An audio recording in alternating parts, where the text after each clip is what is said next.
Cirilo salió a trabajar en su milpa llegando a su terreno. Se percató que en la montaña enfrente de él se veía una luz en la cueva que siempre le había llamado la atención. La curiosidad hizo que entrara al abismo siguiendo esa luz. A unos cuantos pasos de la entrada se encontró que la cueva contaba con un enorme lago de aguas cristalinas y en este nadaban cisnes blancos que se convertían en hermosas mujeres.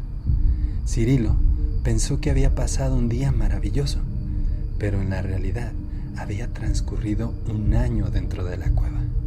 Su esposa, preocupada porque no regresó Cirilo a la hora que acostumbraba, pidió que le ayudaran para que lo fueran a buscar. Tardaron varios días en encontrar alguna pista y lo único que hallaron fue solamente sus herramientas para trabajar la milpa. A su acostumbrado morral de campesino lo dieron por muerto y pues desaparecido por mucho tiempo. Blackish no se escuchó, pero bueno.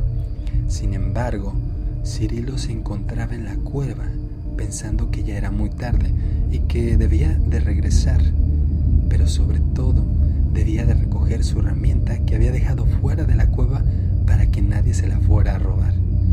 Al no ver sus cosas, emprendió el camino a casa y se fue encontrando casualmente con varias personas que habían participado en su búsqueda. Ellos se acercaban y le preguntaban que a dónde habían estado, que todos estuvieron preocupados por él. Cirilo solo se limitó a contestar que simplemente se había ido a trabajar a la milpa. Los vecinos solo se reían de manera burlona. Él no le dio muchísima importancia, pero cuando llegó a su casa, su esposa, de nombre Genoveva, se encontraba triste y vestida de negro. Al verlo, se quedó muda al instante y comenzó a llorar pidiéndole que le explicara dónde había estado ese año completo y sin avisar. Cirilo le explicó que lo que había visto en la cueva y que le encantaron los cisnes. Él comprobó que ya había pasado un año al ver a sus hijos más grandes y su esposa llenas de canas ocasionadas por la preocupación.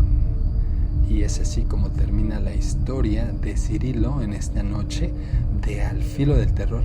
Fíjense que yo había escuchado varios encantos y que ocurren a partir de finales de junio, todo el mes de agosto y también en partes al inicio de septiembre.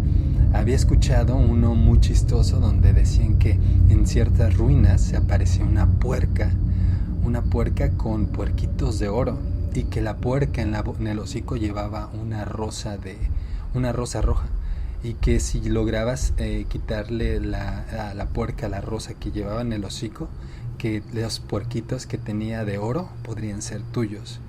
También esta misma historia de la cueva yo no había escuchado de diferente forma, y era de que había personas que iban a cazar y que se habían perdido en un cerro, y que al estar pues tratando de encontrar su regreso, se encontraron con una cantina en medio del cerro, y que estas personas se dispusieron a entrar a la cantina para pues pedir de cierta manera santo y seña de dónde estaban y cómo podían regresar a su casa, pero el cantinero les ofreció una cerveza y el tiempo lapso de ahí era de no un año, sino que 10 años.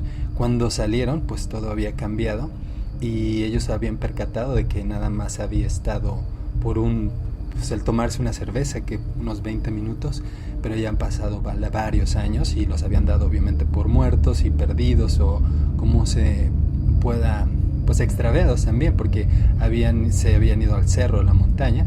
Y también había escuchado que hay ciertos lugares donde si cruzas de cierta manera quedas como tipo enjaulado.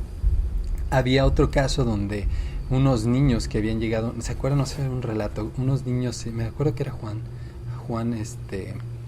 de Chiapas, y cuenta la historia de que había unos niños que entraron siguiendo unas ranas rojas a un tipo cueva, y que dentro de esa cueva había seres diferentes, seres que no conocían y que era muy bonito y que había esmeraldas y que muchísimas cosas que los dejaron atónitos y que cuando quisieron regresar tuvieron que pasar por, decía que era como un hoyo donde parecía talco, de donde habían entrado se veía como talco y entonces al tratar de entrar se empezaron a ahogar y cuando lograron salir pues uno de ellos acabó, creo que falleció y que el niño contaba de que se habían metido siguiendo unos sapos rojos y que después encontraron este maravilloso lugar. Obviamente cuando fueron a buscar no había absolutamente nada. Filo del terror.